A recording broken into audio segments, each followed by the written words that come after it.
It's good to have you join me on Global News and Zuma Nigeria. With a lot happening on politics and elections, Mongolians vote amid corruption, sluggish economy, anger. Biden voters against Trump in 2024 first debate. Polls open for Iran's presidential successor. Von der Leyen reappointed EU head. Callas named top diplomat. And largest maritime drill start intense in Asia Pacific. On elections, polls have begun in Mongolia, where the ruling Mongolian People's Party MPP is broadly expected to secure victory despite increasing public rage over corruption and the state of economy. Voters across the vast nation, sandwiched between China and Russia, are choosing 126 members of an expanded state Great Khural, the country's parliament. Polls opened at 7 a.m. local time on Thursday and closed at 10 p.m. Preliminary results are anticipated within a few hours as a result of automated vote counting. The MPP under Prime Minister Luv Samarai Uyandern won a landslide victory in the last elections in 2020, but there is rising frustration over endemic corruption, the high cost of living, and the lack of opportunities for young people who make up almost 2/3 of the population. A voter on the outskirts of the capital, Ulaanbaatar, said he voted for neither the MPP nor the major opposition party, the Democratic Party, saying they also had not performed well. There are 19 parties vying for seats in the parliament. The centre-right anti-corruption HUN party is anticipated to increase its seats thanks to its social media savvy professional candidates who enjoy major support among the urban middle class. Still elections in the United States, President Joe Biden and Donald Trump have faced off in the first debate of the 2024 presidential election, seeking to pull ahead in a matchup that has so far been a dead heat. But despite delivering the opening salvo in Thursday's event, Biden battled to articulate his point at some moment, appearing to fumble for his words. Trump, however, took the opportunity to redirect the conversation at many points to Biden's perceived weaknesses, drumming up fears about immigration and the state of the economy. He also tried to dodge questions about whether he will honor the results of November 5th's presidential election, saying he will only do it so far it was fair and free, and then repeating false claims that the 2020 election was rigged. The fraud and everything else was ridiculous, he said at one point, casting doubt on President Biden's win in 2020. Trump presently faces 2 criminal indictments, one in Georgia and another in Washington, D.C. over his alleged attempt to subvert those election results. Thursday's evening's performance took place at the CNN News Network studios in Atlanta, Georgia, and it marked the first time since October 2020 that the two candidates met on the debate stage. Numerous political observers wondered if they will be rusty, neither having participated in a public debate of any kind in the years since.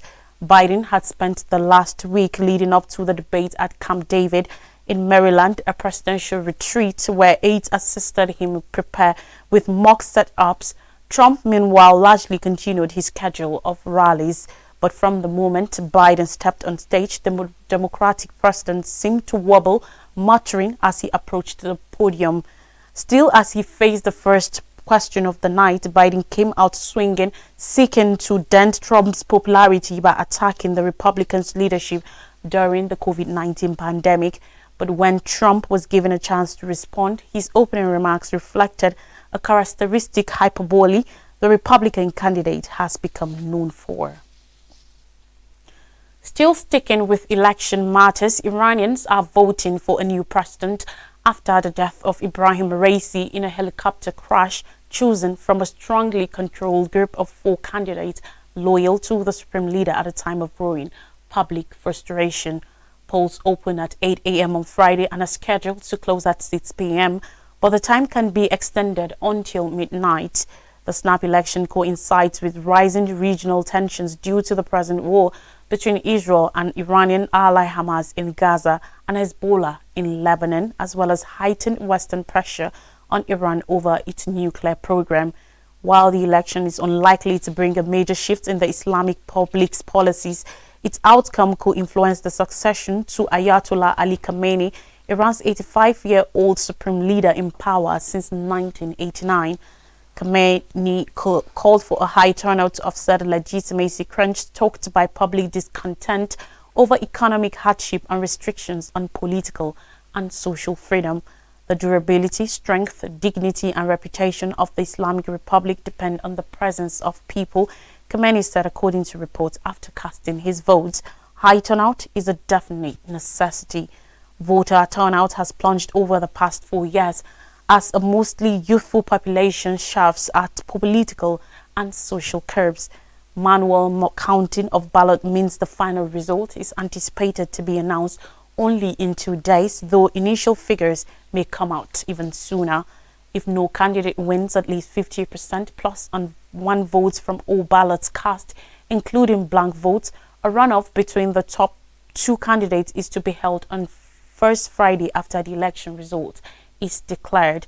3 candidates are hardliners and 1 is a low-profile comparative moderate supported by the reformist faction that has largely been sidelined in Iran in recent years. The next president is not likely to usher in any big policy change on the country's nuclear program or support for militia groups across the Middle East, since Khamenei calls all the shots on top state matters. However, the president runs the government day to day and can influence the tone of Iran's foreign and domestic policy. Still in politics, Ursula von der Leyen has been nominated for a 2nd term as head of the European Commission, while Estonia's Prime Minister Kaja Kallas has been appointed as foreign policy chief after European Union leaders reached a late-night deal on the institution's top jobs. Under the agreement reached despite resistance from Italian Prime Minister Giorgia Meloni, ex-Portuguese Prime Minister Antonio Costa was named to head the European Council. The body's present chair, Charles Michel, early on Friday morning, following the summit in Brussels, said mission accomplished, the European Council has delivered. All 3 nominees are part of the centrist alliance that dominates the EU Parliament, and while Costa will automatically succeed Michel this year, von der Leyen and Kallas will need to win the legislature's backing in order to be confirmed in their positions. The vote, which is anticipated to be tight after a far-right surge in this month's elections, will take place in July.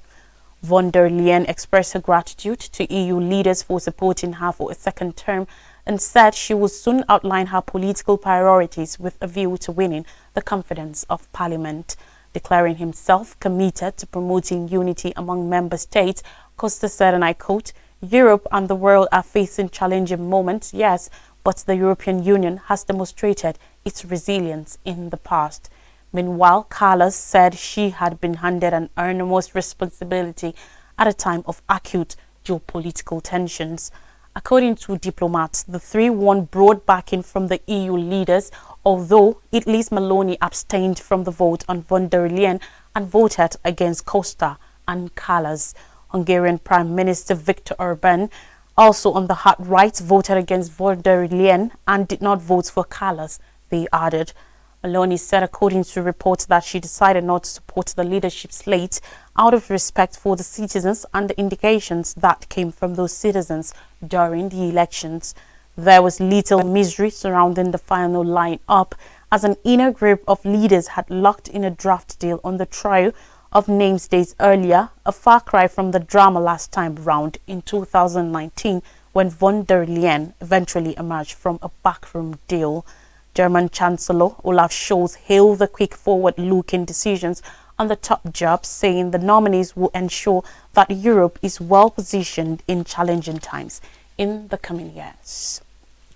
Away from political matters and elections, now in an area of rising tension and increasing competition between China and the United States and its allies, the U.S. Pacific Fleet is hosting Rim of the Pacific RIMPAC, the world's largest international maritime activities or exercises in Hawaii.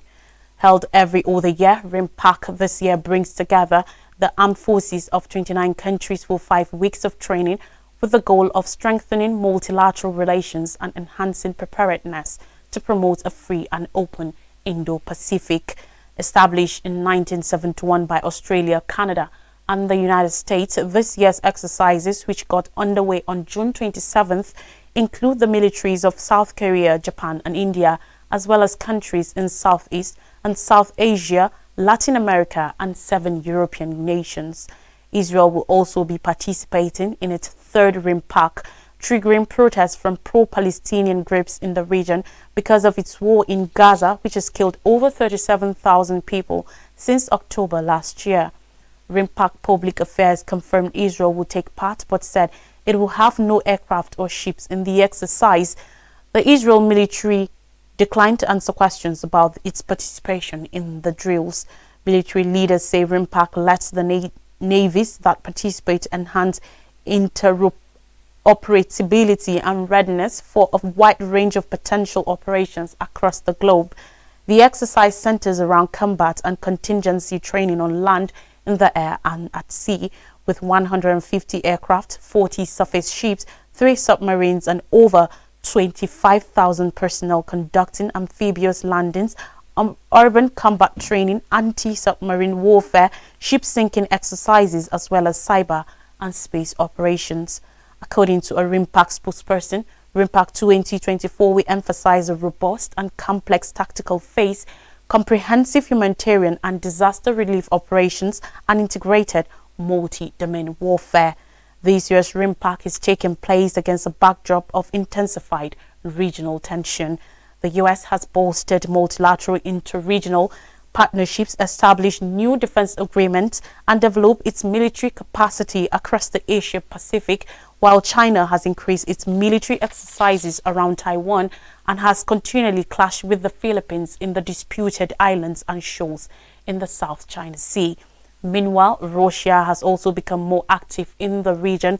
In the past 2 months, President Vladimir Putin made high-profile visits to China, North Korea, and Vietnam, seeking support for his full-scale invasion of Ukraine and signing a defense pact with Pyongyang that portends a new era of greater economic, political, and military cooperation. Now on more stories in India. Delhi airport roof collapse kills 1, injures several. Following heavy rain on Friday, a section of roof at New Delhi's airport collapsed, crushing 1 man to death and wounding 8 others in the latest high-profile infrastructure disaster to dent India's image.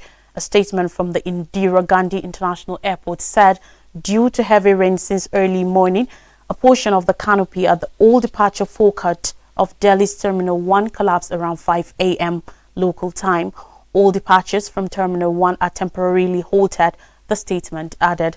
Delhi Fire Services Assistant Divisional Officer Ravinder Singh said rescuers got to the scene to find 2 support pillars had collapsed over a car. Photos of the scene released by the fire service showed the large white canopy of the roof had plunged to the ground, crushing many cars.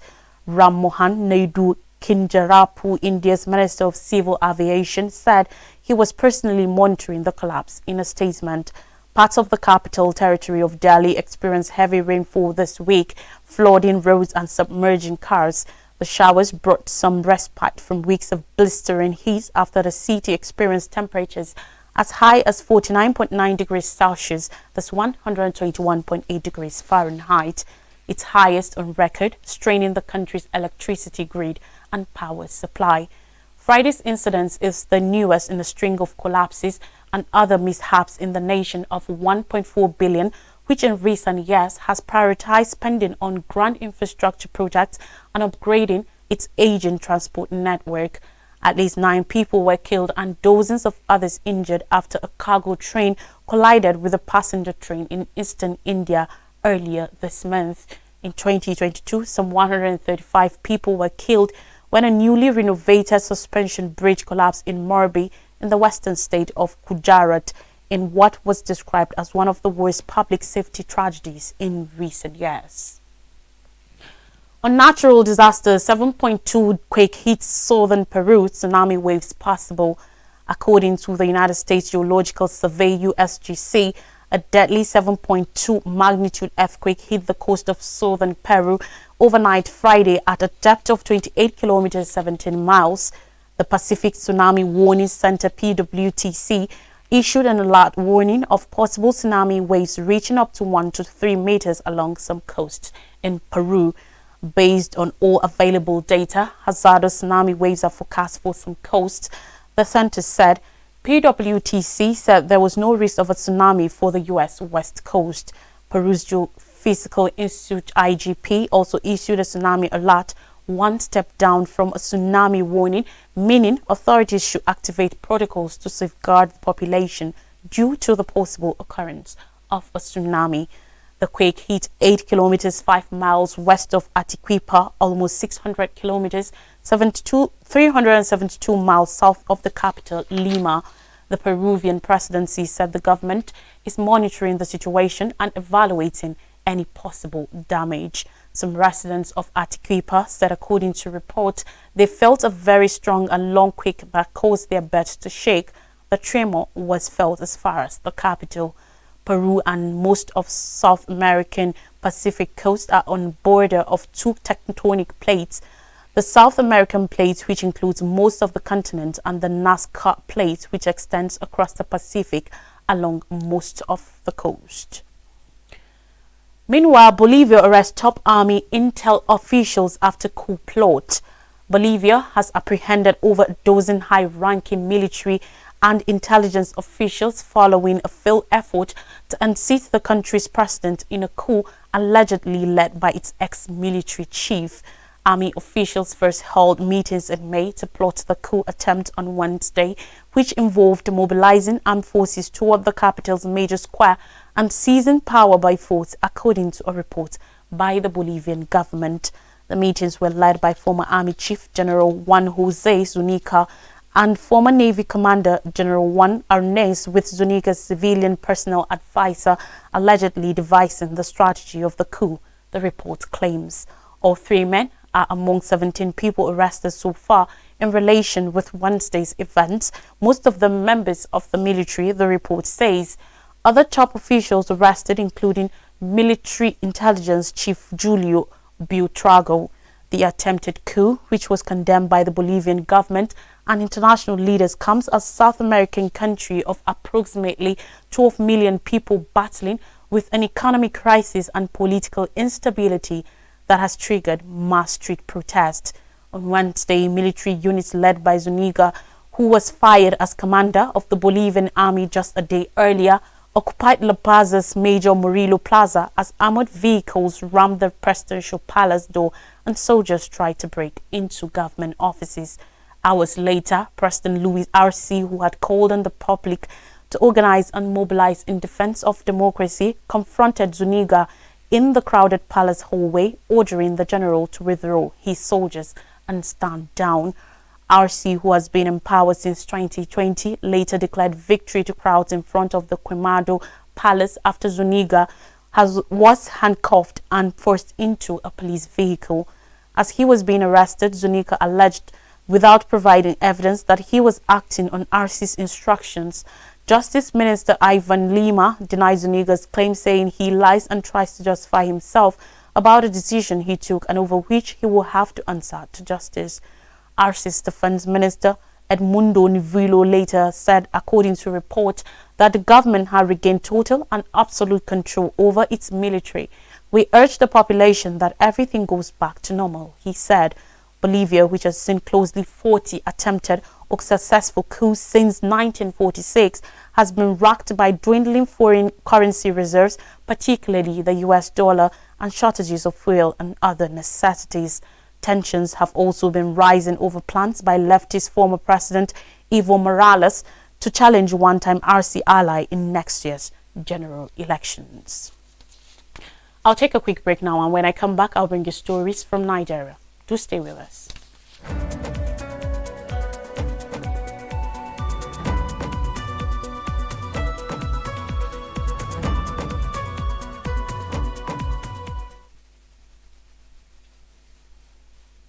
You're welcome back. Now, stories from Nigeria, and we begin with minimum wage saga. Governors says let each state set its own minimum wage. Yesterday, governors from the southern part of Nigeria, under the aegis of the Southern Governors Forum, called for the consideration of the ability of each state to pay the new minimum wage. Their call came as the Nigerian Governors Forum (NGF) said on Wednesday night that it will continue to engage stakeholders to reach a mutually agreeable solution to the new minimum wage crunch. Although President Bola Tinubu was in an unusual manner present at the National Economic Council NEC meeting, often chaired by Vice President Kashim Shettima, said no word about the new minimum wage. The Vice President said nothing about it either. This is even as yesterday, organized labor raised alarm that both public and private sectors workers were becoming impatient over delay in concluding the new minimum wage and were pushing labor leaders to declare industrial action to hasten the process. The governors yesterday, in a 16-point communique issued yesterday, also advocated that each state be permitted to negotiate the new wage with the labor unions. Rising from a meeting of the Nigerian Governors Forum (NGF) in Abuja in the early hours of yesterday, governors of the 36 states of the Federation vowed to remain devoted to the process and assured that better wages will result from the ongoing discussions. At the meeting were governors of Oyo, Zamfara, Anambra, Delta, Gombe, Kano, Imo, Kwara, Ondo, Kaduna, Kebbi, Ebonyi, Sokoto, Ogun State, amongst others. Deputy governors present deputy governors of Akwa Ibom, Osun, Borno State, and others were also present at the meeting. And finally, on the news, NAS extends implementation of 2023 budget to December 31st. On Thursday, the National Assembly approved President Bola Tinubu's request to extend the implementation of the 2023 Appropriation Act and the 2023 Supplementary Appropriation Act until December 31st, 2024. The move at the Senate followed a letter by President Tinubu read by President of the Senate, Godswill Akpabio, at plenary. The letter was titled Request for Further Amendment of the Appropriation Act 2023 and Supplementary Act 2023.